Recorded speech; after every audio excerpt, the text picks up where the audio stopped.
fun and odd, just like Matfield Green. We're going to have kite flying and train spotting and nature walks and drum circles. We're going to have tours of gardens and artist studios, and we're going to have live music at the bank, which is, as many of you know, the site of our once and future gallery and visitor center. And while we're working hard to get that rebuilt and reopened, we are so grateful to these two right here in the front row, Bill and Julie McBride, for letting us do kind of an 8-week-long running home invasion and use their space while we don't have a space temporarily. So thank you so much. Bill and Julia, for any of you that don't know their story, they're real Matfield pioneers. They moved here from Chicago. They were interested in the work that Wes Jackson was doing about prairie at the Land Institute. They built this incredible wind-powered house, which has an aquaponics greenhouse in this studio and huge, beautiful chicken coop. Then they restored the bunkhouse, which was a fallen down railroad workers housing unit right on the tracks, and they turned it into what I think is the cutest vacation rental property in Chase County, and possibly the cheapest. So thank you so much. Thank you so much to Bill and Julia.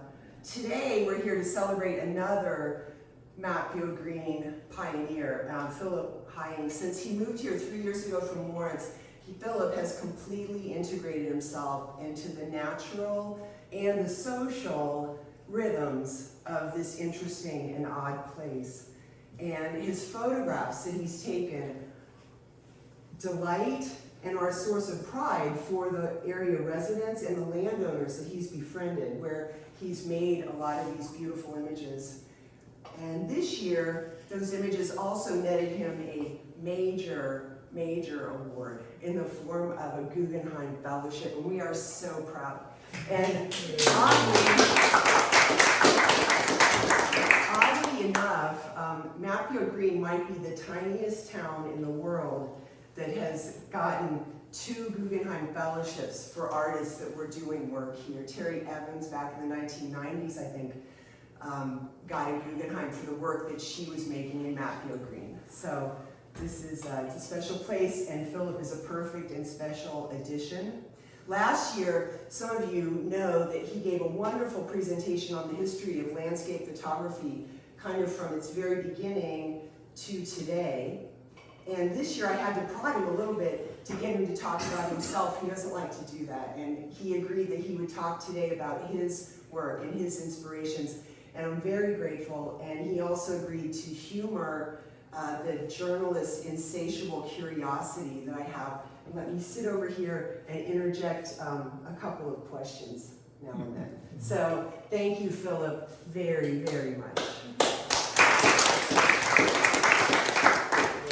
Thank you all very much. I'm kind of blown away. Thank you all very much to come out and hear this. And thanks for that lovely introduction, Cindy. To get started, you know, as Cindy said, I kind of don't like to talk about myself, and I guess that kind of comes from having sat through too many artist talks where the artist just talks about, you know, their parents and their dreams and stuff, and it's like, I don't really care that much. Sometimes it's kind of interesting, but most of the time, you know what I mean, it's a little tedious and indulgent. So I want to start this off by kind of backing up and moving out a little bit to ground that we all share. And I want to do something I've never done before. If you could just indulge me, and it'll make sense. Actually, I don't have my phone, so I'll just use my wristwatch. But what I like to do, this isn't like a guided meditation or anything like that. I just like to have everybody close their eyes for 60 seconds. Okay, so I'll count down. 5, 4, 3, 2, 1. Close your eyes. So the first thing you're probably thinking is like, what the fuck is this? Keep your eyes closed. And like, is somebody gonna pick my pocket? Is this a prank? What is this? And then you're probably noticing also that your other senses, like you're paying attention to your hearing, your touch, maybe the temperature of the air on your, you know, whatever, everything but seeing. But you're also shutting off one of your major sensory inputs. And so your mind is working differently. So just imagine, I'm gonna put kind of a nightmarish scenario here in the last 20 seconds in your head. Suppose that after this, when you open your eyes, for some reason something went haywire and you couldn't see. That's vision. Think of that. Think if you lost that. 5, 4, 3, 2, 1, open your eyes. It works, right? Everybody can see? So that would be pretty hellish, right? Well, the reason I thought of that is just to underscore the importance of vision, and my belief is that photography, of all the arts, is the art that most deeply and rigorously examines that, and both in the purely visual and sort of perceptual way, but also in the meaning of it. What does it mean to see? What do our minds do with it?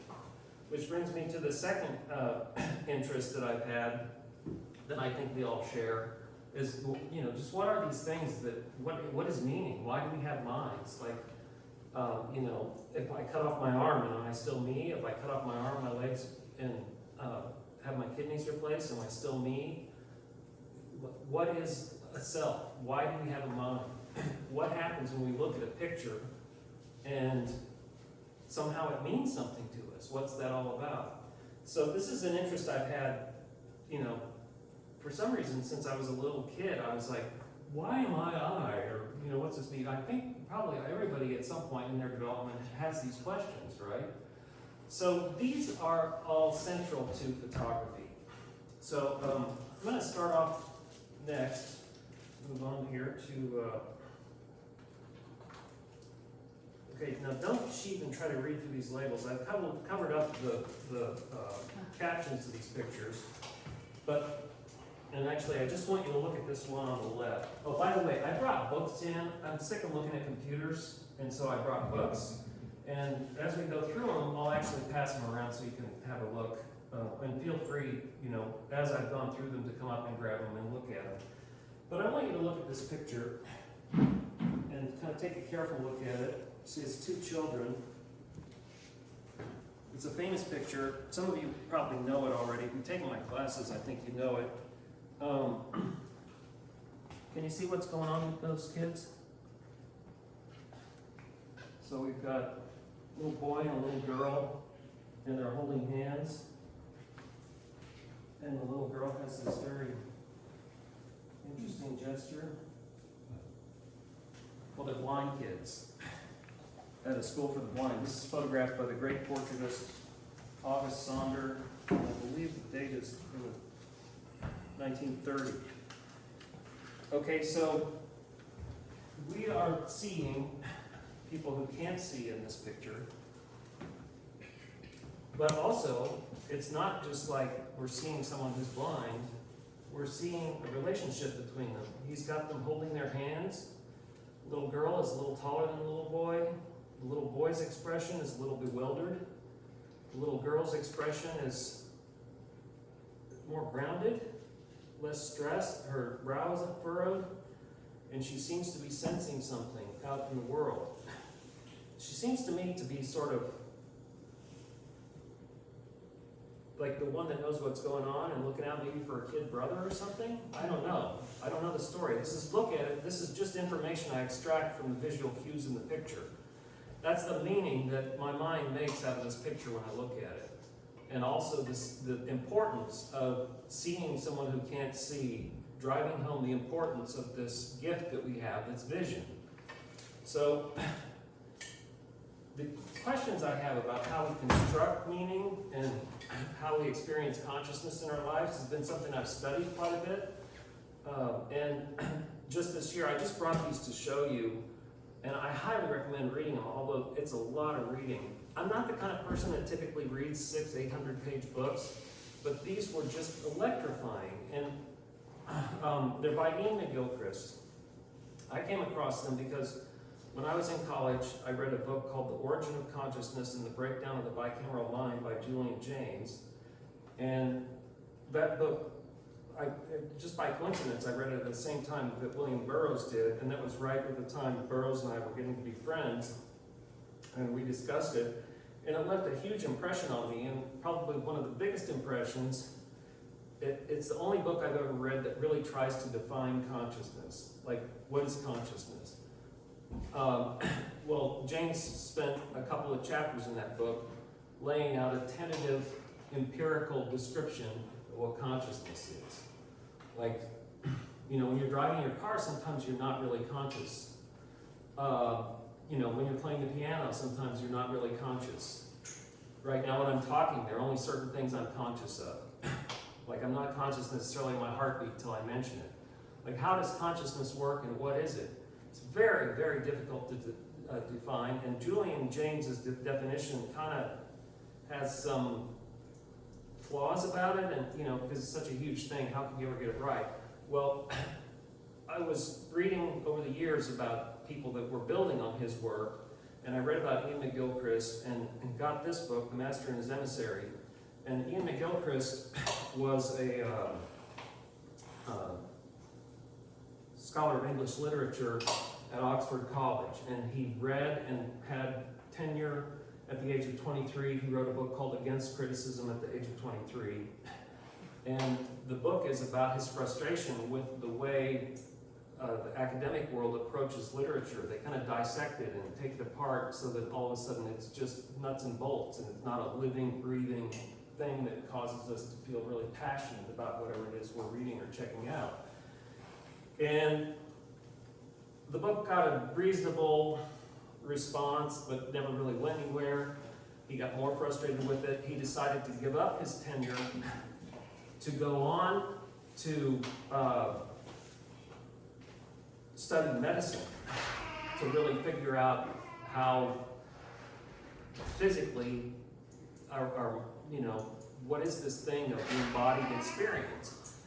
And he, of course, thrived at that. He started a little late for a medical student, but went on to study at Johns Hopkins and learned all about brain anatomy and about all the equivalents for emotions and visions and things like that, and discovered a very interesting thing. You've all heard that we have a divided brain, a left brain and a right brain, correct?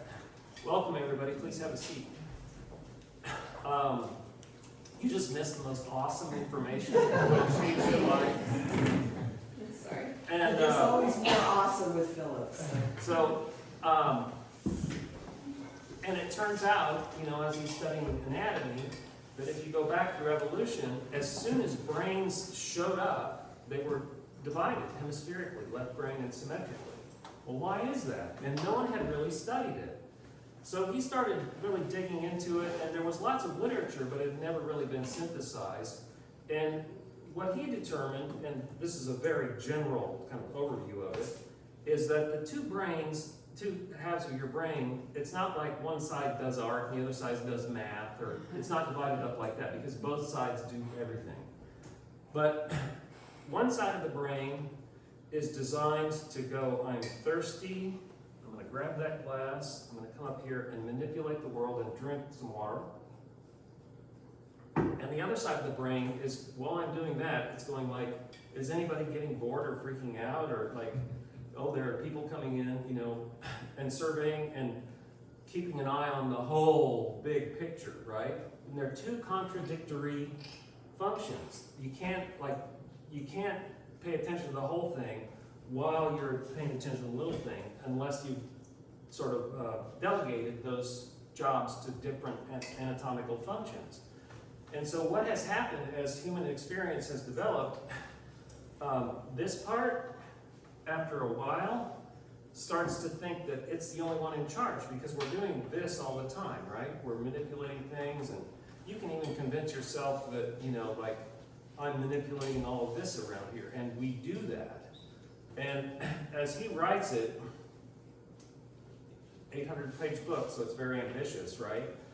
What has happened is that as we get further and further from the natural world, where we have to use the functions that we're evolved to do, which is to manipulate specific things and keep an eye on the whole thing to make sure that there's not a cougar out there that's about to grab us by the throat or whatever, or somebody over there with a atlatl that's going to throw it takes out or whatever. Or way over there's somebody that looks pretty good that I might like to hook up with. You know, all of those things, that's the broader picture. As we get further away from the natural world, we rely more and more on this until that overall synthetic view that brings everything together gets played down and you know, even kind of ridiculed in a lot of ways. You know, like everybody's a specialist now, right? And our world is being run by specialists who build algorithms, and then they don't even know what the algorithms do, and then there are specialists that know what the specialists are doing, and nobody's keeping an eye on the big picture, and meanwhile, we're having an environmental crisis, right? So this is a very central interest of mine, goes back to my teenage years, hit the high water mark when I read the Julian Jaynes book, and then last fall, I got these two books. It's the sequel to this, 1,500 pages. I actually was able to read the whole thing because it's electrifying, because it talks about these things in very clear language that all of us can understand, and talks about the solutions to this problem we have, and just makes you aware of like, yeah, that's what we're doing. You know, it's a very, and it's incredibly rigorous. Like I said, 1,500 pages. So I highly recommend them, Volume 1 and Volume 2. They are informing my work very much. Okay, so now we can backtrack. That was last fall.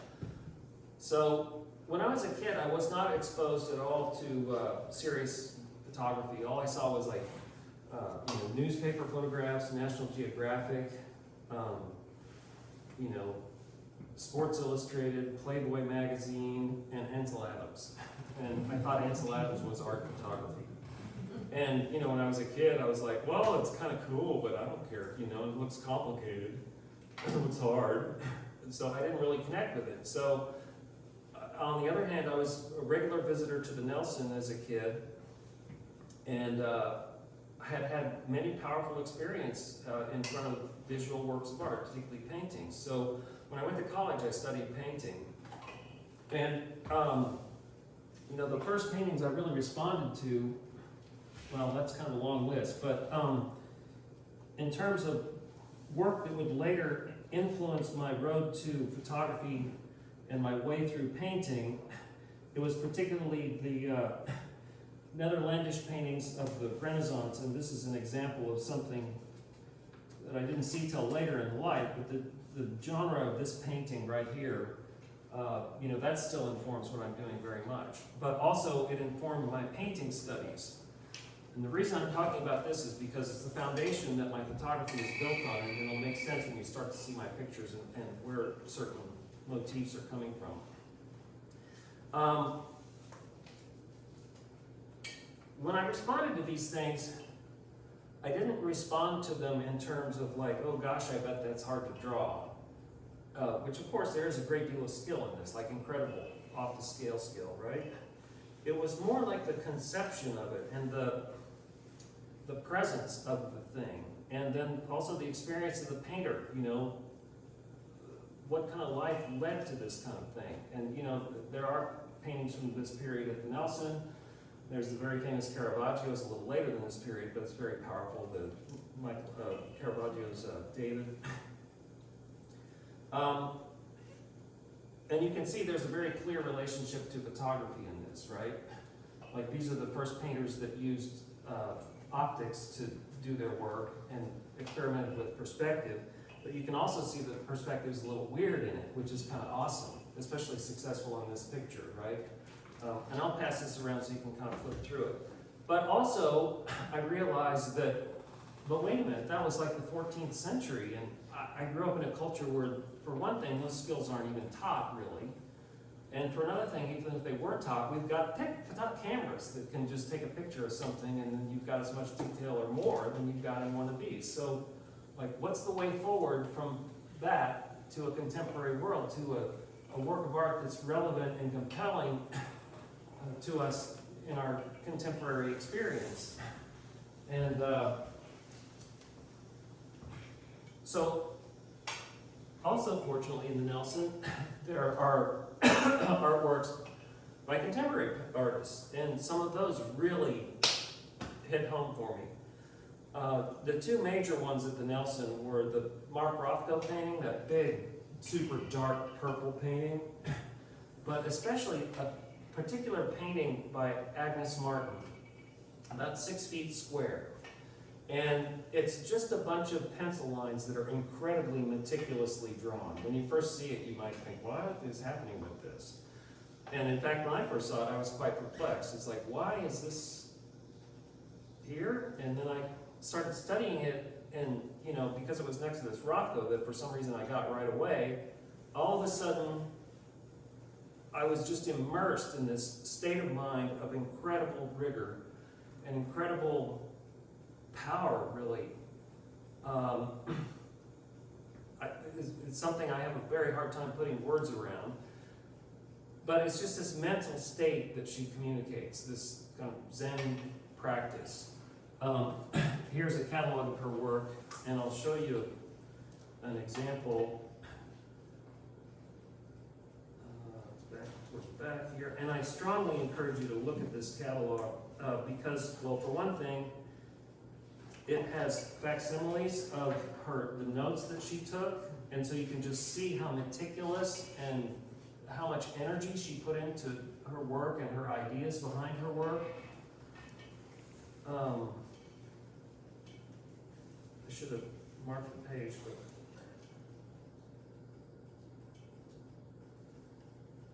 as you look through it, you'll see, that's not it, dang it.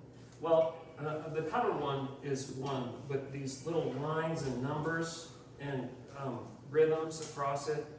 And you'll see some of these in here are just very simple and would be easy to dismiss, like these. Like they're just big minimalist patches of color.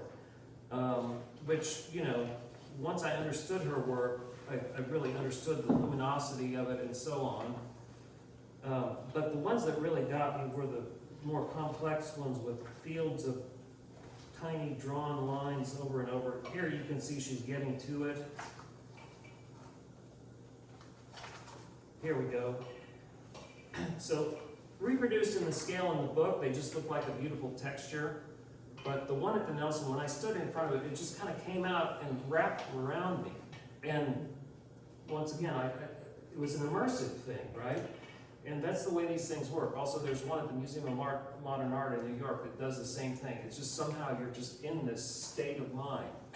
Well, personally, I find that state of mind directly relevant to the prairie.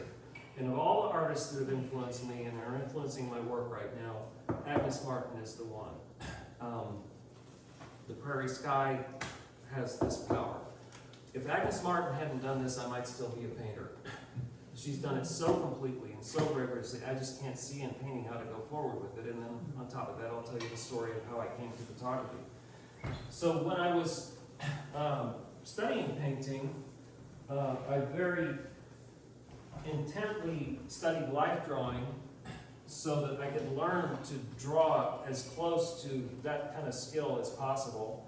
And believe it or not, I made some pretty good progress. Some of my later drawings, which have been lost over the years, my professors were hanging on to them as examples and things like that. I was getting to where I could really do life drawing. The human figure and a portrait and things like that. I have a couple of reproductions at home, but anyway, that's juvenilia stuff, Long story short, for 5 years, every semester, I took a full credit life drawing class and was in there drawing regularly, over and over and over. Then in my painting classes, I was doing more minimalist stuff, and what I was thinking at the time was my mark making and life drawing would inform my painting that was more like heavily influenced by Agnes Martin, Mark Rothko, Frank Stella, the minimalists. Well, at the end of my painting studies, I decided, actually I should backtrack for a minute. Like every kid, I loved the family camera and got in trouble wasting the family camera film. And then in the 7th grade, instead of taking study hall, I signed up to be the assistant for the art teacher. And while I was doing that, I learned to set up the darkroom and process black and white film and prints. And so I had this childhood interest in having fun with the camera and taking pictures of M80s blowing up battleships and, you know, the kind of stuff little boys take pictures of, you know, like a squirrel from too far away, and, you know, my friends going off a ramp with their banana bikes and stuff, you know, and just kind of that stupid stuff. But I learned the rudiments of photography. And then when I was in college, my last semester, I took a photography course to learn to make reproductions of my paintings so I could, you know, submit them for show possibilities or graduate school applications or whatever. And within 2 weeks in that class, because I already knew the basic techniques, I was kind of cut loose. And when my professor cut me loose, he loaned me 2 books. He loaned me this, not this exact book, but Robert Frank's book, The Americans, and a book by Louis Baltz called Park City. And Park City is out of print, and it's like way too expensive to buy it. So the only comparison to the reference to it I have in my library is this retrospective catalog of Louis Baltz's photographs. And I'll show you here, Park City.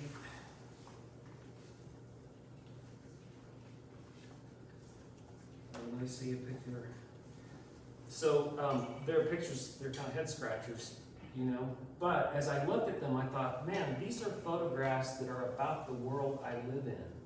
And he had a special process where he used lithofilm and processed it for an even tone representation. So long story short, his pictures are the sharpest pictures that could be possibly technologically made at that time.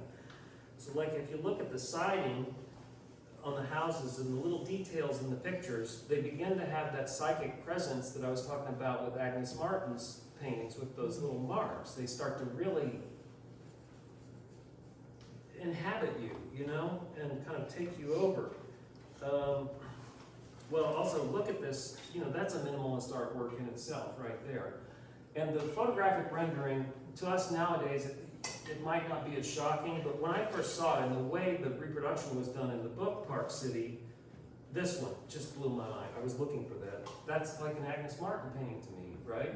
I totally see the connection with it. But also just the pleasure of those perfect lines in this action-packed brouhaha, you know, it just really got me. And then the Americans, of course, these pictures were made in the mid-50s, and they could have been made yesterday. If you look at the cover photo right away, you see all the white people are in the front of the streetcar and all the black people are in the back, and you just go through it, and you see the whole American dilemma. You know, here's a movie starlet, and all these people looking at her like, you know, there's the class division right there, you know, just drilled in your face so perfectly and with such potency. And there was another one I was looking for. There's this one where he's got a bunch of little white crosses that say, yeah, here it is right here. You see all these little white crosses back here, and then it says, remember your loved ones 69 cents. I remember when I saw that picture, you know, it just seemed like, first off, I'd never seen people just taking the pictures in a, you know, like the Dollar General or whatever.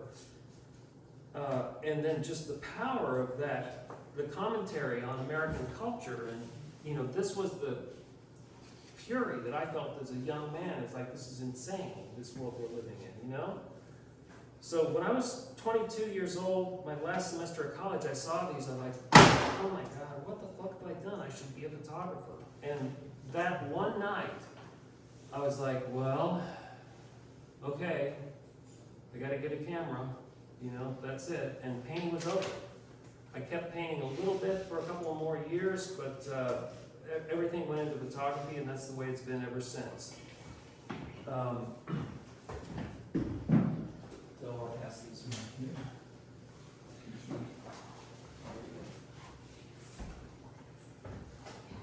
Okay.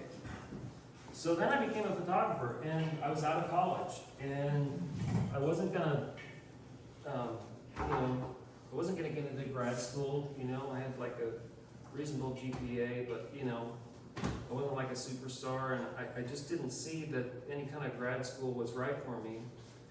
So I just was self-taught in photography. As soon as I finished college, I got a job. I was working away. It was kind of a grind. I was making pictures, sneaking into the college, university darkroom to work my stuff out. Really cooped up and frustrated. And all of a sudden, I had the chance to move to France. And we'll get to that a little later. But I want to talk about my first influences in photography. Besides those, I want to talk about two really key ones. The first one is Robert Adams. This is a pretty big, beautiful book, so you can kind of see the pictures from a distance. And it's funny, the cover photograph of this is from Flagstaff Peak, looking at Boulder, Colorado. And this was taken in 1968. And lo and behold, the neighborhood I lived in from 1964 to 1966 is right over here. And you can see it in that.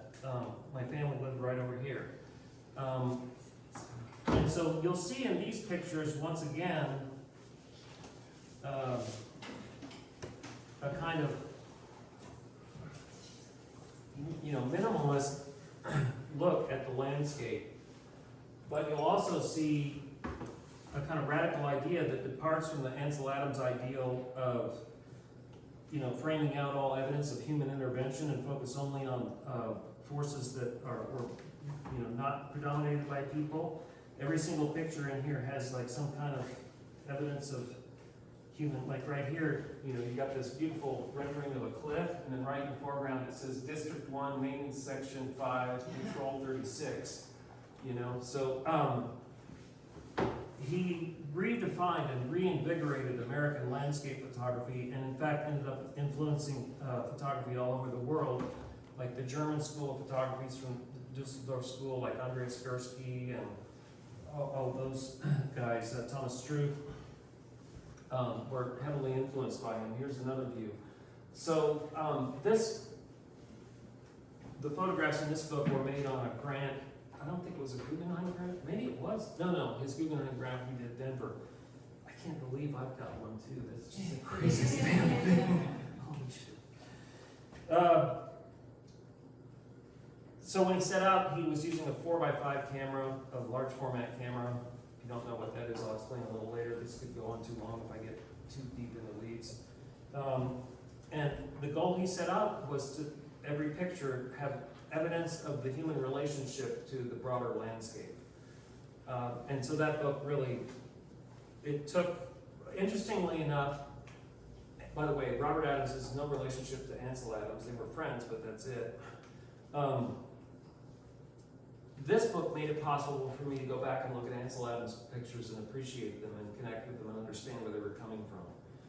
And then also it showed me a way forward for my own work. And it challenged me. Oh, Philip, you're not getting it. Oh, thank you. I'll leave it out anyway because I want to pass it around. Who wants it? You want it? There you go. Okay, then a photographer whose work when I first saw it completely perplexed me was Jan Gruber. And it perplexed me in the kind of way that I couldn't just go like, I don't understand it, forget it. It was like, what is going on here? And then when I got it, I was just like, changed forever. The formal qualities of her pictures, they look kind of messy and offhand in a certain way, but they're completely resolved if you study them long enough. And particularly her landscape photographs, also the way she renders light, where you can really see into every part of the picture. They're just quite, they're radical, extremely inventive pictures. And once I understood the formal vocabulary that she was engaging and trying to push into new terrain, right away it influenced me. And it took a long time, because it's very challenging stuff to figure out. And I came across this in the mid-'80s. Like this picture right here. How do you make sense of that? And where does that take you? But you'll see particularly later on when I show you my new work, this comes into play in the way I make pictures right away. So that's kind of the background. There you Once I finished college, I was working as a waiter in a restaurant and building bicycles as a bike mechanic at Sunflower Bike Shop and making photographs and smoking way too much weed and, you know, chasing girls and things like that. So it was kind of a dead-end situation, and I had lots of friends that were already in their 30s that had never left Lawrence, and I thought, man, I'll die before I let that happen to me. Well, then on top of that, in 1984, Ronald Reagan was re-elected, which I just was like, you know, there's no redeeming this country. Well, I had a chance to move to France, and I took it, and I saved up $2,000. I bought a ticket on a coal freighter because I was like, I'm not coming back. I packed up, I got rid of everything except for very few belongings in my bicycle, and packed up my stuff, and a friend of mine threw it in a little U-Haul trailer, and we drove to Baltimore, and I got on the Dora Oldendorf coal freighter and sailed across the Atlantic Ocean. I had never seen the Atlantic Ocean. I'd never seen any ocean before. I'd seen the Gulf of Mexico once for a couple of hours, and that was the extent of it. So it was mind-blowing. And I'll just read the introduction to this. At the age of 25, having grown up in Kansas, I had never seen the ocean. Once I had committed myself to emigrating to France, the choice of making the passage on a coal freighter became evident. It was the same price as a plane ticket. When I told William Burroughs of this, he instructed me to take a dense book. He said, you're taking a boat? Take a long book. A Russian novel, Tolstoy or Dostoevsky. Read the Brothers Karamazov. That's what he recommended for me. So the ship set sail in late September of 1985, and as we were sailing east out of U.S. territorial waters, I woke up at dawn, and I couldn't see land at all for the first time in my life.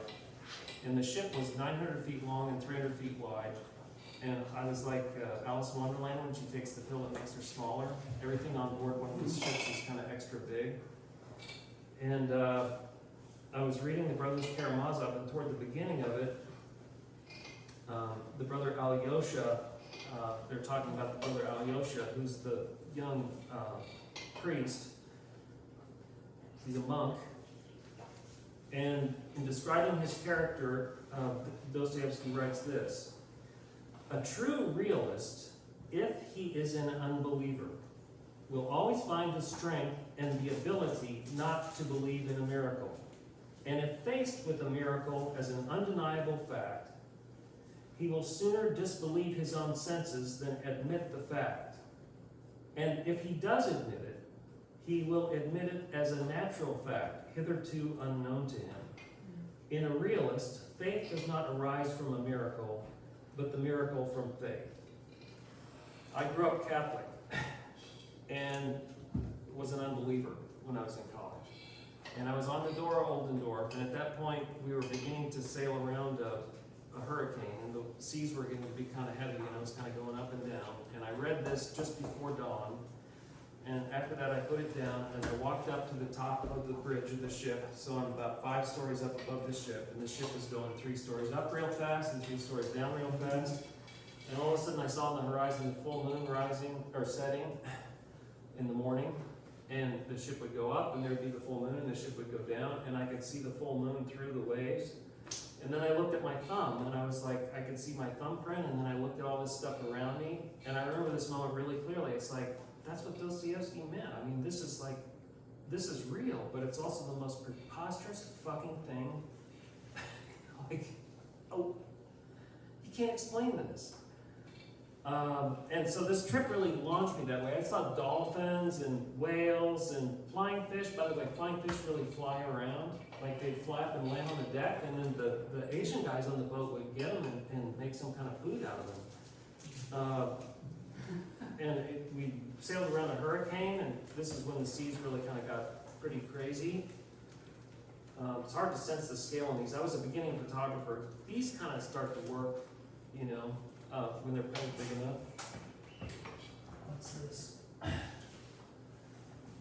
So I'll pass this around. So this was my first coherent project as a photographer, these pictures crossing the ocean. Okay, so then I went to France, and it's a very long story, and I'll kind of just cut it short, but I was there for a little over a year, and then ended up needing to come back to Lawrence, Kansas for about another year. And I had done some photography in France, and some of that shows up in this book, but particularly when I came back to Kansas in 1987, after having been away and had that experience, this place looked like it is. You know, when I was a kid, I couldn't see it. You know, it just looked like some place I wanted to get away from. But I came back and I thought, man, if these Parisians could see this place, you know? And so I knew I was going back to France, so I started photographing it like crazy. Just all the time. And that's when I really kind of got my chops together as a photographer. And so a couple of years ago, I went back and I edited all the work from that period. And it's really when I started to kind of get some ideas that I still like this picture. Like, you know, and I still think it's kind of an original picture, you know. Here's another one. You know, very much you can see the Jan Gruber influence in this. I'll pass this around, like I said. You know, another one, real heavy Jan Gruber.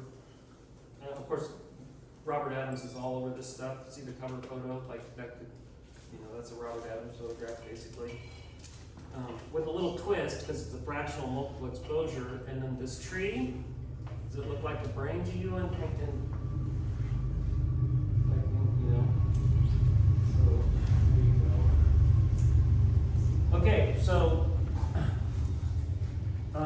then came a long period. Yes. Can I interject my first Please. question? Yes. You said the one photograph that you just showed us, you said you see so clearly the Jan Gruber influence. What is that? The formal compositional complexity and taking the chances with the shallowness of focus and just like composing the picture in a way that isn't so conventional, you know? Okay, and then how is the Braintree Robert Adams photograph? The way it's printed with that luminosity, the light here, you know, that's a big part of it. And then also just that composition with the road. He's got roads in his pictures a lot, and he uses that perspective as a metaphor. Okay. And then also he photographs trees a lot, you know. Although when I made that, I was like, I gotta do something that's mine. It's not just Robert Adams knockoff, and so it's like maybe we can squeak some surrealism in here, and that's when I did the fractional multiple exposure. So the tree is, it's hard to see at that scale. You need to see a bigger print, but you can really see the leaves, you know, shimmering and moving in the wind. So from 1988 to 1997, I mostly lived in France. I lived a year in San Francisco, spent a few months sometimes here and there in Kansas, and 3 months in Italy, but mostly in Paris. And as I was hopping around, you know, I was photographing. And also in 1989, this work combined with some of the work in this book got me my first one-man show at Agathe Gaillard's gallery in Paris, and that was like the best photo gallery. It was crazy. At 29, I was like, it was as crazy as getting a Guggenheim. Like, wow. You know, she represented Cortege and Cartier-Bresson, and was personal friends with them, and she took my work on, you know, and it's kind of an amazing thing. And so, you know, I ended up, like I said, living in France most of that time, and made this work. And so, this book is a compendium of a number of different projects, but I wove it together in a way of editing that I worked out in this book, which we'll talk about in a few minutes. But I just want to go through this and talk about some of the projects. The cover photo is from a series of pictures I did of sculptures that were turning back into stone, and obviously that's a metaphor for impermanence. There's another another series of ideas in here of cityscapes, photographed as if they were the prairie, you know. I guess the overriding theme of this work can be summarized by a quote from Camille Paglia, who influenced my thinking quite a bit in the early 1990s. And she said, "Civilized man conceals from himself the extent of his subordination to nature," which is to say that we're all nature. That, you know, there's no, you know, we're not above and beyond. This is another thing that Ian McGilchrist talks about, is like as soon as you start thinking that you're above, beyond, and apart from nature, you've got a big problem. And there's a lot of that. And so this work is sort of like a synthesis, like trying to hold it all together in this preposterously huge big bubble of nature. Of course, it's an impossible task, but you know, I kind of, you know, I mean, I was going for it, so why not give it a shot? You know, here's another one of the sculptures is turning back into stone. There are portraits in here, and once again, here's I ended up taking care of someone who was dying of an AIDS opportunistic cancer. We were friends through the Burroughs social network, and Brian Geisen, he was a close friend of Brian Geisen's. Amazing guy, spoke Arabic, Italian, French, English, and Spanish fluently. He was an American. And just like he was friends with Andy Warhol, all this stuff, and so, you know, I got to be friends with him. He was like an incredibly generous, you know, he's kind of a mentor for me in a lot of ways. You know, taught me how to move in these circles that were way above my pay grade.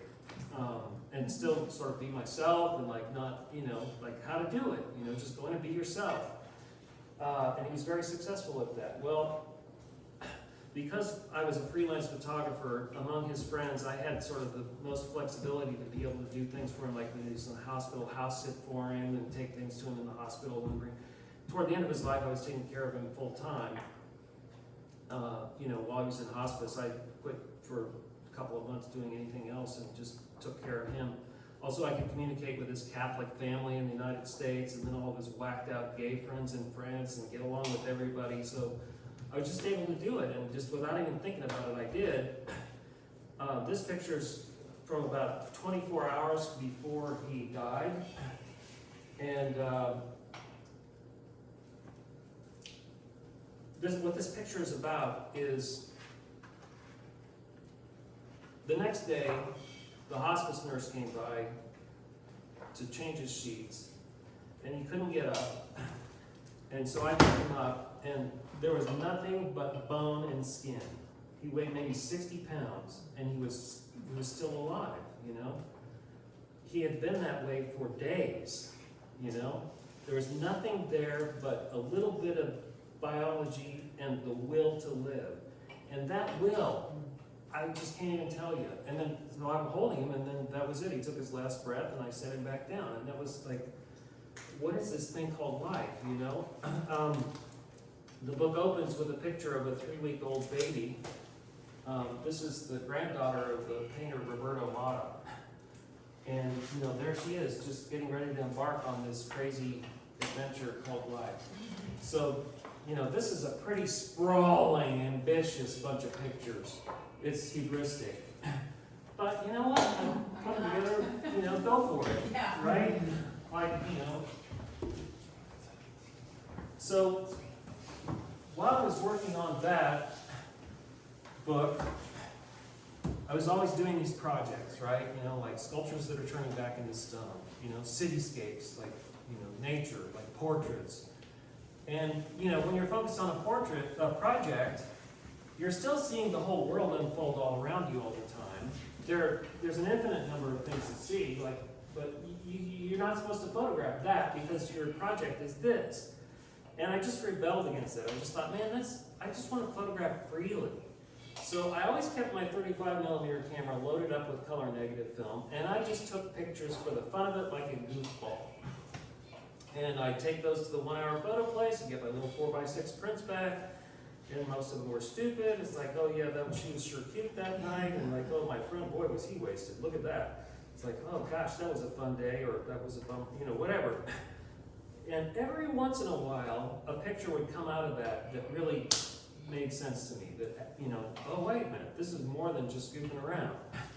And it would be ideas that would be completely outside of anything I was thinking about.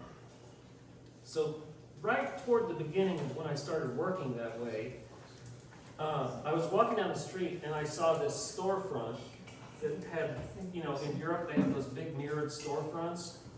So I saw this from this angle and I thought, boy, I'm living inside of a kaleidoscope. So I started photographing it, and in 1991 I made this, and I went home when I got my prints and pasted them together, and I said, someday I'm going to make that the center of the book. Little did I know, 15 years later, it took me that long, working that freely, to put together enough pictures that it made a coherent narrative. So the subtitle of this book, the title is Code. The subtitle is A Visual Journey Through a Psychic Labyrinth. This is probably the most singular book, and for me, like the process of editing and so on was a real breakthrough, because I just, I just studied the process of editing very, very rigorously. There's a quote here from Barbara Tuchman's The Guns of August. The historian discovers that the truth is subjective and separate, made up of little bits seen, experienced and recorded by different people. It is like a kaleidoscope when the cylinder is shaken and the countless colored fragments form a new picture. Yet they are the same fragments that made a different picture a moment earlier. This is the problem inherent in the records left by actors of past events. That famous goal, how it really was, is never wholly within our grasp. So this is like a kaleidoscope. This picture is in the middle and there are symmetries. For instance,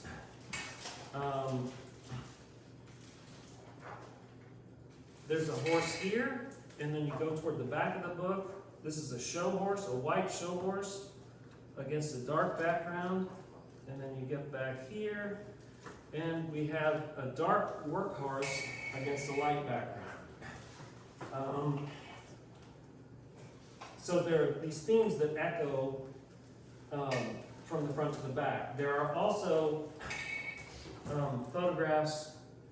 Well, let's see, I'll find this one picture and that'll help you understand where it's coming from. Come on, come on.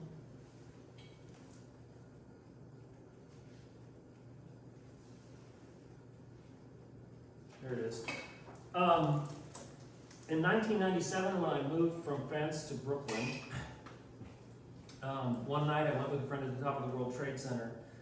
And you go out on the viewing track of the World Trade Center, and there's the whole world spread out before you. And then when you're done looking at the world from up there, you go into this thing, and there's this little scale model of New York City.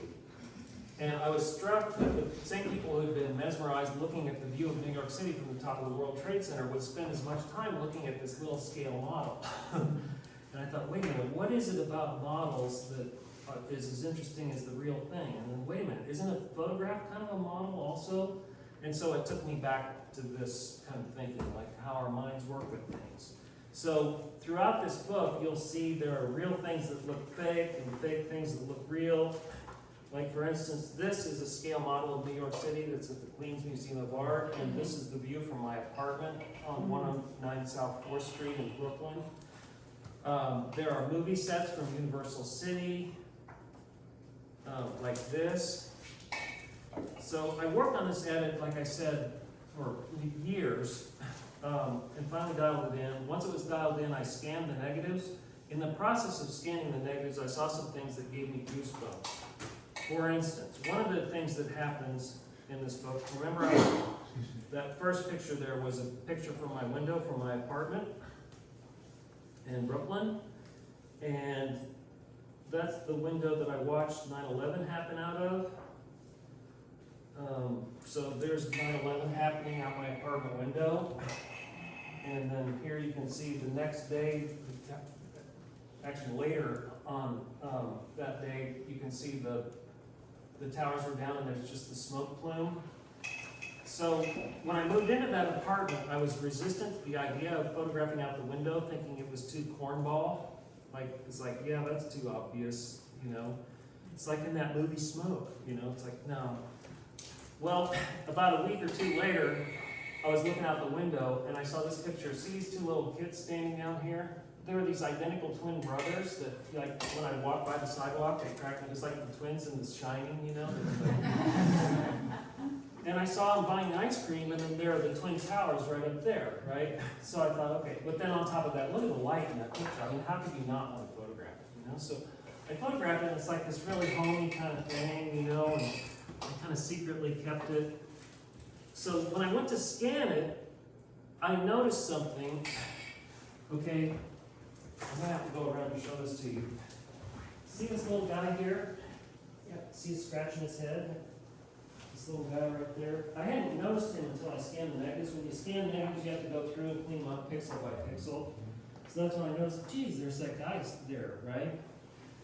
Okay. And the thing is, he's scratching his head. See, he's like right there. Okay. Can you see him? Yes. There he is. It's right there. Just like I didn't even notice him until I scanned it, right? It's tiny detail. Ding, ding, right? There we go. Okay, so when I scanned this, keep in mind, I had already edited it and it was all in order, and I didn't change the order because of the scanning. It wouldn't have worked. Okay, so let's go back here. Okay, so here's the middle of the book. And we'll go back here to here. So you can see it's about symmetrical, right? This is the picture this is the first picture I took after the World Trade Center came down. Look who's there. Scratching his fucking head. Like he must have lice or something. Same guy? Same guy, scratching his head. Okay, and there are some others like that. There are a couple of others in this book that, you know, we don't have time to go into in such detail. But there, you know, there he is. Now that's not Photoshop. He's actually, I got the negative. You can see the negative. There he is, scratching his damn head. Right there. So what did you do when you discovered that? You know, it was a lot like when I got the email saying I got a Guggenheim. I was like,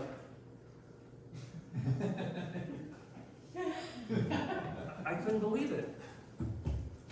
And then others started happening, you know? You'll have to study the book to find the others. There you go. Okay, so this book, take a drink of water here.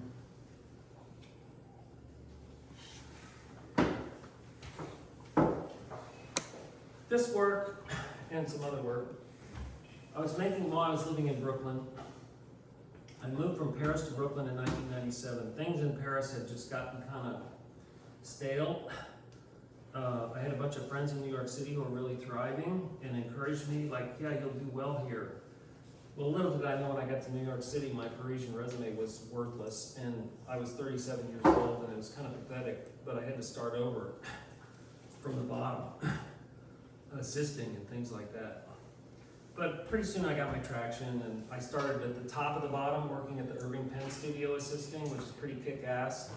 And that experience just turbocharged all my skills. Like, you know, it's really true what they say about New York City. It is the most intense place. You know, if you're serious about what you're doing in the arts, you've got to go there and spend some time. There's just no substitute for it. It's brutal. People do not, they're looking for reasons to dismiss you. Like, you know, I'm going there next week to try to see if I can finally maybe get a gallery now that I have a Guggenheim. But I can tell you, like, I've sent emails out already and no responses. They really do not care. But nonetheless, you keep at it and you get a little toehold here, and, you know, and it builds up, and, you know, who knows what will happen. You just keep at it. So, while I'm doing this, all of a sudden things got pretty fabulous. When I moved to my apartment in 1997, it was a ghetto. There was like a crack dealer working across the street. I had to call the cops because somebody was getting stabbed in the park behind me one night. Gunshots were going off all the time. It was intense, and I was like eager to get enough money to move to Manhattan. Well, 2 years later, I woke up one morning and I'm like, man, this is the most glamorous neighborhood on earth. I was surrounded by young, beautiful models, and then my career started to take off too. I started to get some really cool editorial jobs and stuff like that. I'm not going to talk about that today, but it was really kind of happening, and kind of living this fabulous life. Coming around 2005, things started to change. For one thing, I never liked making money off of advertising because I don't like, I've never liked consumerism, and materialism. It just, and, if you're working for the New York Times, you're selling high-end consumer goods to the high-end people, and, so I was never quite comfortable with it. And around 2005, the quality of the editorial jobs was really eroding. About that time, I took a vacation, went to Texas to visit a friend. We took a road trip to Big Bend National Park and parked the car and walked out half a mile away from the car. I'm like, God, why do I feel so great right now? This is amazing. And I realized it was because it was the first time since maybe 1987 that I'd been someplace where I wasn't in the presence of some kind of sound of fossil fuel powered stuff. Like even right now, it's relatively quiet. You can hear the fans. It is so hard to get away from that noise. And yet when I felt it, it was like a bolt of lightning. I mean, it was the most powerful thing just to be there, and it's, my gosh, it's quiet, and I could hear like a lizard maybe 20 feet away from me stirring. I could hear the lizard on the sand. And, that just really zapped me, and it's like, what am I doing? And then later that night, the Southwest Texas skies at night are like no place on earth. You're 5,000 to 6,000 feet above sea level. You're pretty far south, kind of closer to the equator. And the Milky Way in that situation was, the word awesome is overused, so we can't use it, but it's beyond awesome. It's just, the privilege that it is to be alive in this world, in this cosmos, that really drove it home. And it started to get me thinking. From 2005 to 2008, I made this book about that, about space, about being, this book starts with a view out my window in Brooklyn. And being a Catholic boy, I organized it into 3 parts. Catechism, confession, and communion.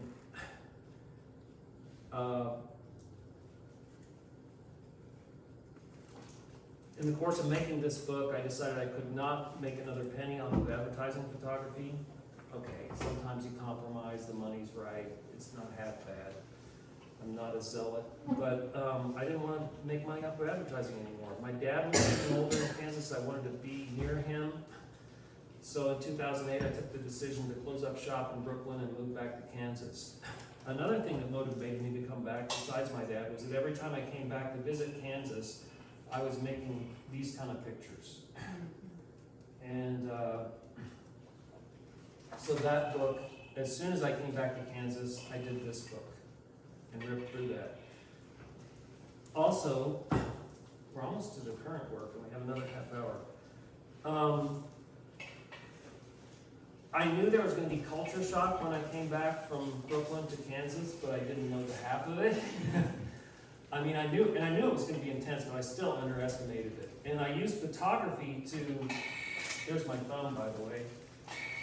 I used photography to orient myself and deal with it and try to find a creative, try to find meaning in it. This picture, by the way, I photographed this insect. This is against the book Origin of Consciousness and the Breakdown of the Bicameral Mind.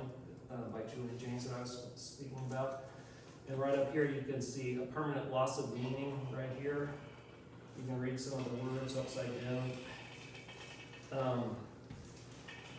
And so this book is just about like how Kansas looks when your eyeballs have been peeled open and you haven't seen it really for 20 some odd years, you know, where you're subjected to it day in, day out.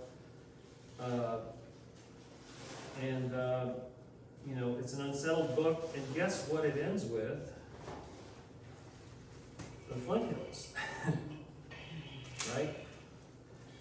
Okay, so then once I started feeling more at home, I made a picture about being at home, a book about being at home, and these are all pictures I made after I finished these two projects. I didn't know what to do, I just said, okay, well, I haven't worked in black and white for a while. I'll work in black and white, and I want to work with my 4x5 camera, so I geared up and I said, okay, I don't know what I'm going to do, but I'm going to start on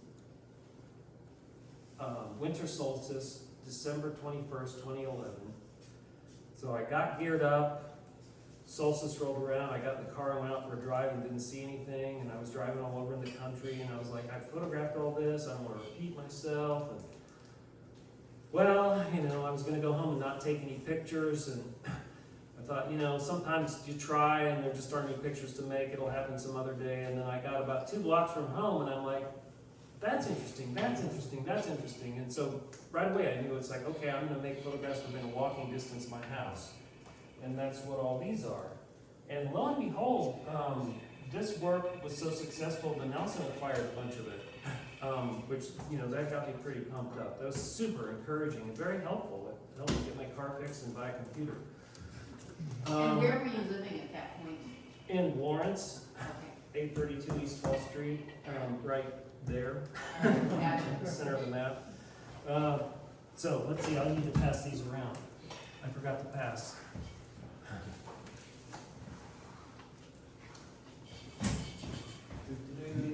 Thank you. Okay. So, after I finished, oh, and also I bought a Nikon D800E digital camera that I'm still using. It's a kick-ass camera that liberated me and got me really excited, and it gave me the tool I needed to take on the political situation, well, I should say the environmental situation that encompasses the political situation. So I made a book called A Visual Archaeology of the Anthropocene from Eastern Kansas to the High Plains. I didn't know what I was going to do when I got that camera, although I did know that at the time, well, remember in 2012, in the summer, there was a month where it was over 100 and something degrees, and there were a couple of days where it was 115 in Lawrence. Yes. And, right, I mean, a friend of mine had an electrical transformer explode in his backyard and set his fence on fire, and, it was crazy. At that point, I was just like, surely we've got to deal with this.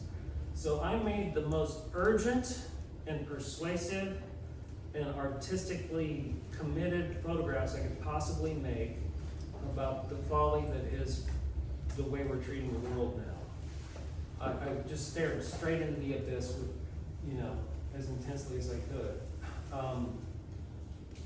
I worked on that from 2013 to 2019.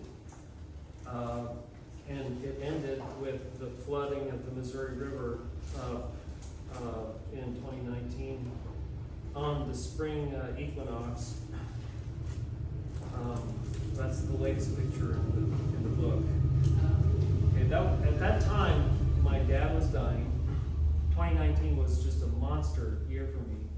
My dad was dying. I had back surgery to fix the problem with my back. Never had surgery before. Work, I'm here. The situation with my job at the college had gotten preposterous, like beyond preposterous, just absolutely untenable.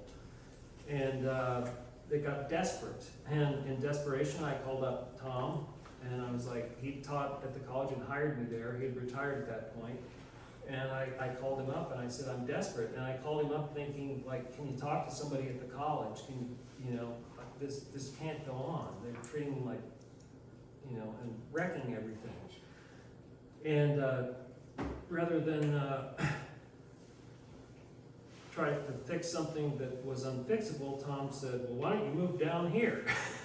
And I did, and here I am. And it didn't quite shape up exactly the way I imagined it, but you know, I think it worked out pretty good. Here we are. Thank you, Tom. Yeah, thank you. So, by the time I was finished with this book and taking the last pictures, I just couldn't look at that anymore, right? And also, if you don't get it that we're in a dire fucking emergency right now, I don't know how I can convince you. You know, it's so painfully obvious and so urgent. Pictures aren't going to do it, but I made the pictures, and I think you'll see some of the ideas that thread through all the work in that book. Which brings us to now. Any questions? I'm waiting for Liz to have 3. Okay. Okay, so now, I brought a few exhibition prints so you can see the real deal. Okay, so this picture is kind of a bridge between the last book and what I'm doing now. Maybe if everyone wants, should everyone just kind of gather? Or? How does this look? Can you see that? Is that That's good? great. And it's a little tight, but if you want to, well, when it comes time to look closer, I'll move up and like you can see pretty Can well. sway them. Here, you come over here. He keeps doing this. Oh, okay. Who needs it?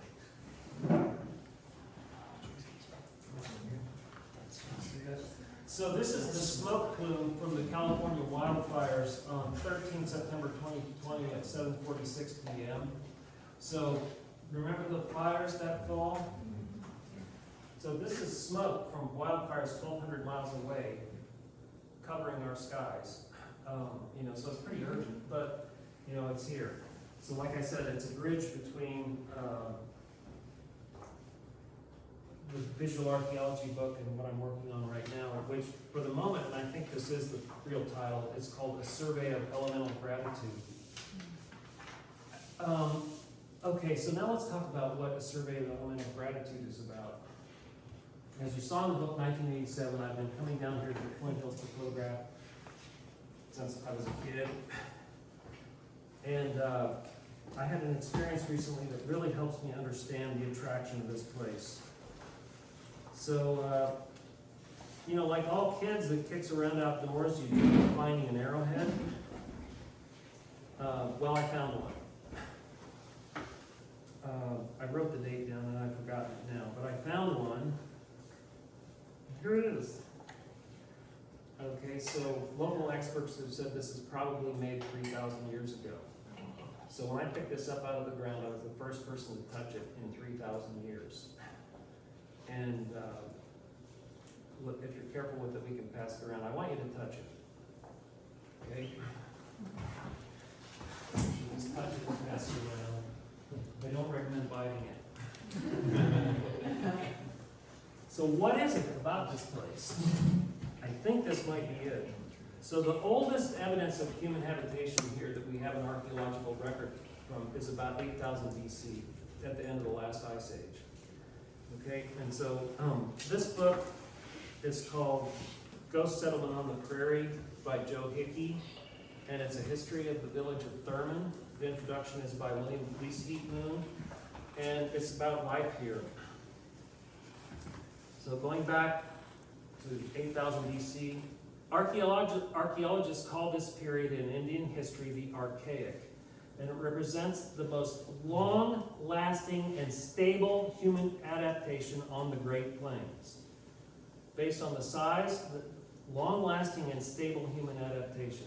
Based on the size, distribution, and content of archaeological sites in the area and elsewhere on the Great Plains, evidence shows that the descendants of the first archaic hunters copied their ancestors' way of life with few changes for almost 8 millennia, 8,000 years, from the end of the Ice Age until the beginning of the Christian era. So actually that's 8,500 years. Their long-term success seems to have resulted from a number of factors. First was their ideology of modest expectations. They made few demands on the marginal and erratic Great Plains environment. They made few demands. They didn't trash things out. Archaic hunter-gatherers were also highly mobile. They moved regularly from place to place as wild foods became available or in response to the seasonal availability of animals such as deer or bison. The relatively small size of archaic sites suggests that archaic Indians lived in small extended family groups, each consisting of no more than 4 or 5 related families, so maybe 100 people. Family groups in larger regions may have combined to form what anthropologists call bands that, at least during the early Archaic, possibly included territories so large that they encompassed several modern states. During most of the Archaic period, the South Fork Valley was probably a 3 or 4 week stopover for various family groups, a pattern that was repeated for thousands of years. With very low population density, the South Fork Valley would have been an ideal environment for hunter-gatherers. So, before I found that, I had to learn how to find it, and I consulted people who have a lot of experience with it. And in the course of doing that, I realized this stuff is everywhere. It's all over the place. We know how to look for it. And if you think about the chances that you're going to find something from 3,000 years ago that's still reasonably intact, we're seeing maybe like 1/100th of 1% of what was here. So those archaic people that were coming and going, and I've seen in other sources, I didn't bring it today, oftentimes the population here was greater than it is now.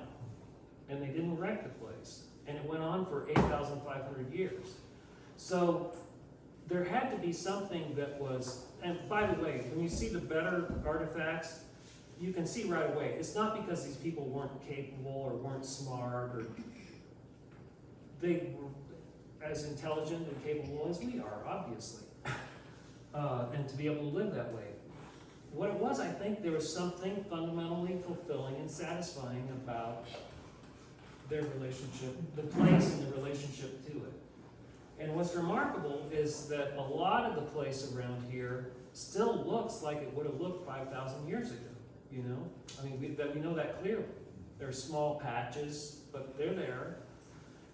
That stability to me is like something we need to, 8,000 years, how do you keep it going for 8,000 years? We're not on track to do that now.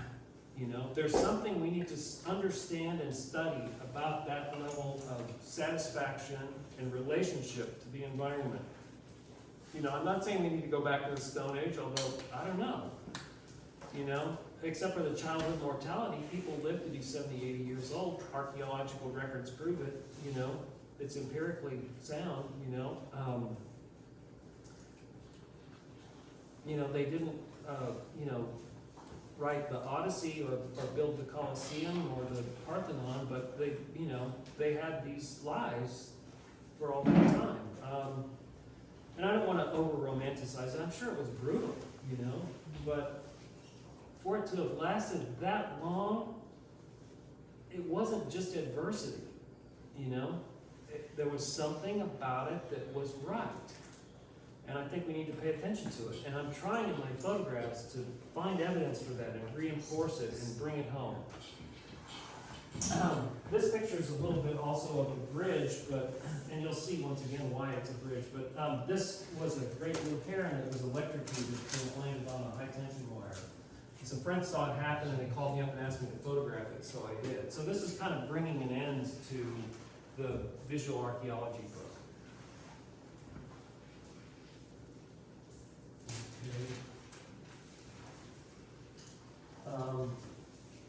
And this is so this is breaking away, and now we're into a terrain that's really apt.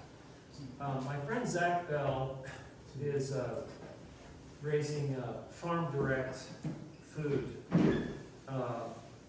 and doing it sustainably. It's an incredibly gutsy undertaking. It's just heroic. And talk about challenging, it's challenging. If you ever have interacted with Zach, you'll see he's just a wonderful guy, their whole family. You can see that fundamental satisfaction I'm talking about. Their lives aren't easy, you know. He's out there working in mud and stuff, but he's a happy guy, right? And they're all fit and radiantly beautiful, super smart, with it. People, this is their pet goat, Molly. And Molly would hike with me when I go up there and follow me around. And I had stopped to take a picture by the river, and she stopped and got comfy there and let me take her picture.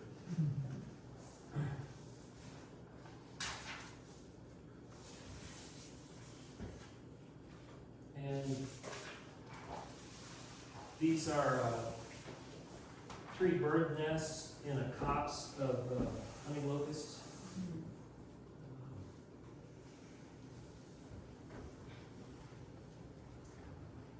So, like I said, these are edition prints. Now we can get into some proof prints that you guys can handle. Philip, this leads to one of my first questions that I always think about when I'm looking at your work. And it was interesting looking at your earlier books, which I've never seen before today. There are some diptychs and triptychs in the early work, and then now there's frequently triptychs. Why? What makes you want to do a triptych? Well, actually, you know what? Let's pull out a sample and we can talk about it more in depth. Part of it, like in visual archaeology, you'll see there are multi-panel pictures of like, there are 3 straws, red, white, and blue straws. I don't know if you saw that in there. Red, white, and clear. So part of it is just taking an idea and reinforcing it, like in a song where you repeat the chorus or whatever.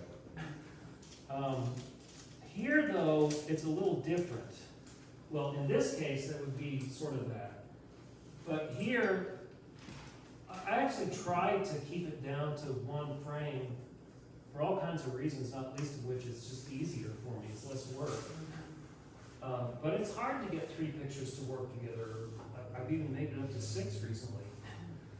That's really challenging. But there are some spaces where the complexity, where multiple frames can just open the space up and bring a certain kind of urgency or presence to it.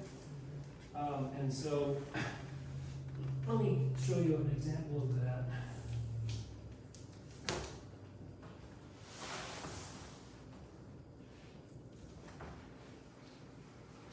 This is a recent picture. Oops. Right here, where that happens. So, you know, there's a lot. If I talk about it too specifically, it'll take too long, and I think you can see it. You know, if you don't see it, and you don't like it, that's fine. But you know, it's there, whatever. And it's funny. I should have thought to. I would have thought more about it. I would have brought. I have another version of this that I actually posted online. If you see on my website, you can see there's a single frame version of this. And in the days since I posted it, I've come to realize this is better. You know, it's that event is just so cosmically huge and powerful. 1 frame, it needs at least 2. You know, and I actually tried a quartet with this, and I couldn't hold it for the 4 frames. But I managed to get these 2 to work. So this, remember I told you when I sold those pictures to the Nelson, I bought the Nikon D800E, and it was like up my game. Well, I've got a Guggenheim fellowship. I'm getting a Fuji GFX 100, a 100 megapixel camera, and I know I'm going to get it now because a friend of mine came down and let me try his, and I shot this with it. This is just a beater proof print, and I want to pass it around so you can look. Like, the detail in this is just bottomless. And you need that here because, you know, the complexity of the world and the tiny little events that add up to this big space and environment, you know, the detail. But also, it has much, much more color information. So like the colors in this sky are pretty good, but the D800D is a 14-bit color. This is 16-bit color. So each pixel here has about 13,000 pixels, or colors. Each pixel has 13,000 colors, and here each pixel has 65,000 colors. So when you go to take on something with very subtle transitions of color, the Fuji camera will have a lot more depth of information. I'm really looking for I just want it now. But I'll have it by the end of the month. I'll trade you, but we'll give you back your arrowhead. I'm nervous for Oh, you. great, thanks. So the rest of these I just pulled out. Well, here's a single frame version of this same storm. But come on up and have a look and grab them. Come on up. And these are feeder prints. You can just handle them. Here's a triptych I really like. This was kind of a breakthrough for me this year. Remember I talked about the Jan Gruber influence? This is her influence, kind of putting the pedal to the metal in this. And this was New Year's Day. It was -5. Yeah, I didn't quite freeze my testicles off, but close. And this is the same day. This is a single frame, so this might also give you an example. And I think this is more successful than this. Personally, I like this better. Actually, I have a single frame and a triptych of this, and the triptych of this is much better, but I couldn't find it today. Also, it's kind of baked all around. So please, if you want to pick these prints up and look at them, handle them, go ahead. They're all proof prints. This is a collector in Chicago wanted to get some pictures for a wall, so we printed these big. This whole series of 5 here. So in an apartment in Chicago, there's a wall about this long with these babies all lined up, just like that. And here's one. So remember we were talking about as above, so below. This is where everything is coming together, and the sky and the light and the water and the land and everything's all. These are minnows feeding, making these ripples. And just look at how psychedelic all that action in that picture is. And this is one I encourage you to look at closely, kind of get lost in a little bit. Here's another one, everything's melting together. The one Julia has is the pond right up over there. Oh, is it? Yeah. And at sunset, I was like, I had the dumb idea of throwing, I don't know about this picture, it looks to me a little too much like something that'd be hanging in a yoga studio with a inspirational quote under it. But on the other hand, it's kind of, it's okay. Yeah. Some yoga teachers have good taste. Yeah. We'll just leave the inspirational quote off. This, I learned when they do the prescribed burns, the rodents scurry around. So the hawks come to look for the rodents. So see how you can see lots of tiny rodents. And that one's got lots of small detail you want to pass it around. Everybody has to photograph the flyer, so I'm giving it a shot. The chances of me, like Blair Schwarm kind of knocked that out of the park, but what the heck? It's going to be part of the project. It's got to. That's very. Yeah, I like this one. This one has something unusual about it, right? This one here. And, this one reminds me of an Ellsworth Kelly painting, that curve and the sort of just the elegance of the form. Right there, it's very Ellsworth Kelly kind of deal. This deer was running away from me and it has all 4 feet off the ground. I was talking to Dave Leiker, great photographer Dave Leiker, earlier about photographing wildlife around here, and that's something that's really central to this. Remember in the Robert Adams book, he made it his mission to include evidence of human intervention, and before him, Ansel Adams was was cropping out human intervention. Well, I'm cropping out human intervention, and it feels very dangerous. Like in New York City, they're never going to get that, and they're going to think I'm just some sentimentalist or whatever. But frankly, we've got people covered, right? I don't want people in my pictures anymore, or human activity. I want to see the world outside of that. Dave posted a trail cam video, compilation of trail cam videos of wildlife the other day. There's this whole parallel life right over the hill there that's avoiding us, but is there, and wisely avoiding us, because we're kind of monsters, right?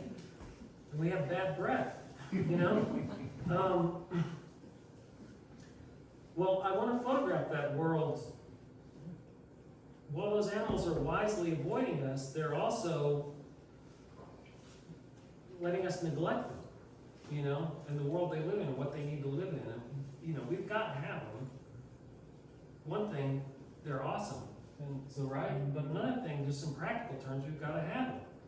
And so I want to try to photograph wildlife in a way that isn't hackneyed or you know, like we've seen all kinds of. Dave's trail cam video is something to seek out and see. It is amazing. Yeah. Not just for the content, also the editing of it and the placement of the trail cams, and it's beautiful. Bravo. Thank you. You know. So another question that I've always had looking at your work, and we really see it right here spread out on the table, is your restrained use of color. It seems like you're operating in this really limited palette when, like, this is actually a very colorful place, and you see it, you present it to us, and it's easier to see the richness of the detail, I think, when you're avoiding the common trap of oversaturating. Well, oversaturating is right. I hope that these colors aren't subdued. I hope they're accurate. The colors around here are plenty wild. I mean, you know, like, you know, what do you want? That's, you know. I think a lot of photographers think that because it's a photograph, you have to exaggerate it in order to try to get closer to the thing. But what I see when I go out there is just this incredible pearlescent complexity of color. This is the main reason I want the Fuji camera, is because it's going to capture much more of that. But frankly, the D800E is pretty kick-ass already. I mean, you know, like this right here. I'm trying to get the colors to be, and I've done this actually sometimes, like go out with the print and look at it. You know, it doesn't always work because you have to have the right kind of light on the print and the subject, and it doesn't always work. But I want it to be as complex and as accurate as what I'm seeing out there. But you know what I'm saying? If you look at this, if I was an interior decorator, I'm seeing like this palette, okay? There's this palette of colors that you could put on one of those cards that has like, here's these 8 colors to make your living room look like Philip Hines photographs. So like, is this, why is that? Is that because, are you drawn? Did I just massively insult you? I'm so sorry, but I don't have an MFA, obviously. No, it's But, fine. I mean, do you think, is it because you're avoiding kind of the obvious thing people do out here, which is so powerful, which is the sunset out here and the magic hour, the golden glow? Yeah, it's still restrained. I don't see it as restraint. I see it as trying to be faithful to the subject matter. Mm-hmm. You know, it's true that, you know what, cameras automatically oversaturate. They're made to do that because then people in the camera store go click and then they look at it and go like, wow, this thing takes good pictures. And so a lot of times you do have to desaturate. But actually I'm finding on certain colors nowadays, I'm kind of breaking some rules where I have to do quite a few complicated color moves to try to get that complexity I'm talking about. Like in this, and also the sky is full of light, right? The camera files never have that. The sky is always way, way too dark. So you have to go in and try to get, you know, that radiance that's in there, right? Like the light is coming from the sky. Some of what you're talking about is also the selection of pictures I grabbed just sort of out of the drawer, you know, in an hour this afternoon. I just made a selection of stuff that I thought would sort of Like this one. demonstrate. And Well, and it's some the of them- winter. maybe Is that one not of- look true to you? I mean, you know, it's really, to me, it's a true thing. It's not, I mean, it could be that it's subdued and I've got a hang up or something, but. No, maybe I'm just using the wrong word. I'm interested in, you know, what you're reading all the time, because you do read all the time, and how that ties back in, and if there's an aesthetic about the light that you like. I like it all. I mean, you can see all hours of day, and there's rainy days, and it's really about the full scope of this place here. I'm not going like, oh, it's that's not a me picture, you know, it's really, I'm trying to get in there and letting, you know, the me picture is just gonna come because I'm standing in my shoes and can't stand in yours. You know. By the way, here's one, this is a snapping turtle, this is, in terms of wildlife photography, this is, Picture. it's pretty crazy, right? That's You know, awesome. Let me know I'm not too proud to get down on my knees and even lay down a little bit. But two things I didn't know until I made this picture. One is that snapping turtles are actually kind of cute, Yeah. right? The other thing is they cry. There's a tear here and a tear here. Aw. So look, snapping turtle tear. I bet you've never seen that before, right? So, you know, here's another one that I think the color's pretty accurate, you know? Yeah. So, you know, most of the landscape, like when I go to, like if you Google Flint Hills photographers, almost all of those pictures, those saturation sliders are cranking to the right. Right? And so I don't do that. Yeah, thank you, that's part of it, is you not doing that. It also seems like I'm not finding the right words, because I didn't go to art school, but there's something about the quality of light, like there's this purity of color, there's this crystalline sort of quality that seems different than the easy thing that people come out here and shoot is the sunsets, you know, the kind of lurid, you know, that orange glow, you know, every day at 5 o'clock. It can be irresistible. Yeah. And even at dawn, it can be irresistible. You know? Yeah. Can I also kind of tag on to that question? I don't know if it's about necessarily like the crystalline color, but I think it is more about like the crystalline quality of looking and the effort of trying to find that clear view, quote unquote.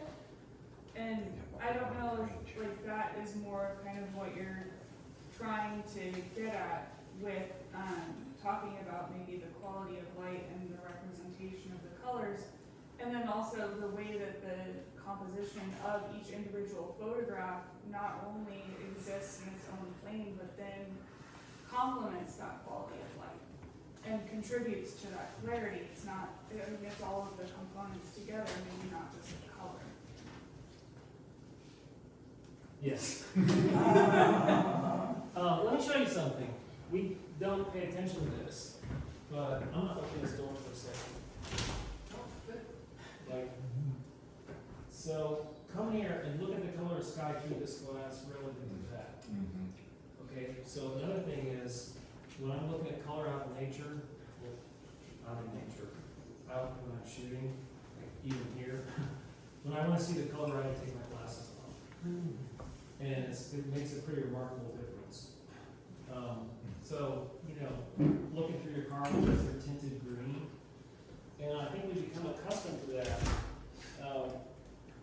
And I know, like, when I was teaching, for instance, you know, I had to bring that to the attention of my students. If you're using inexpensive glass and you're framing a picture, you have to print for that glass, because it'll make the picture look too dark and too green if you don't.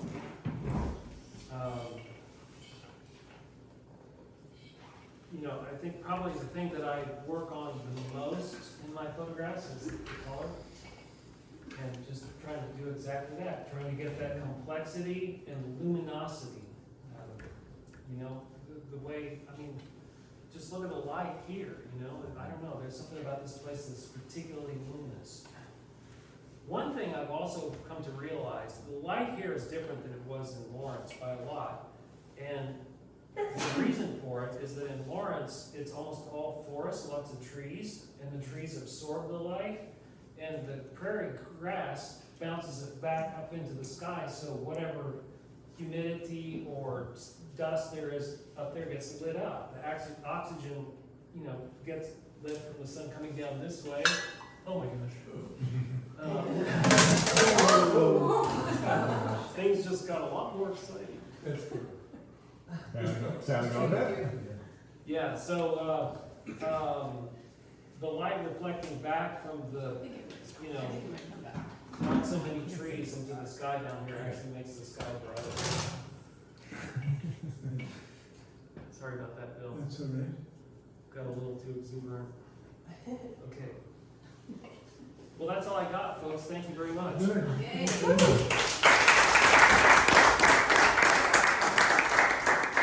Really, thank you not only for showing up, but, you know, an hour and 40 minutes. Thank you for, you know, hanging in there and hearing the whole story. Can I ask a question? Where do you buy your books?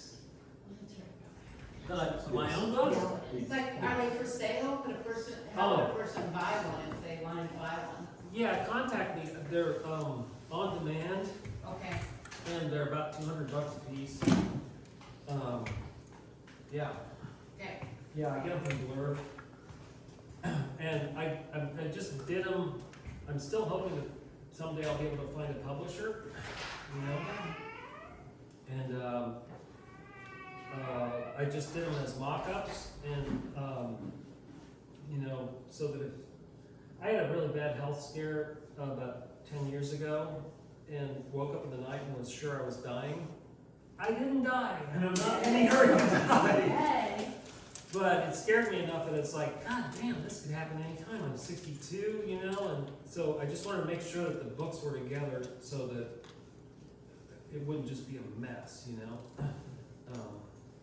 So yeah, I'm determined to live long, but you just never know. So you know, I'm trying to make sure every step of the way I'm completing things as I go along and not just leaving a confusing mess.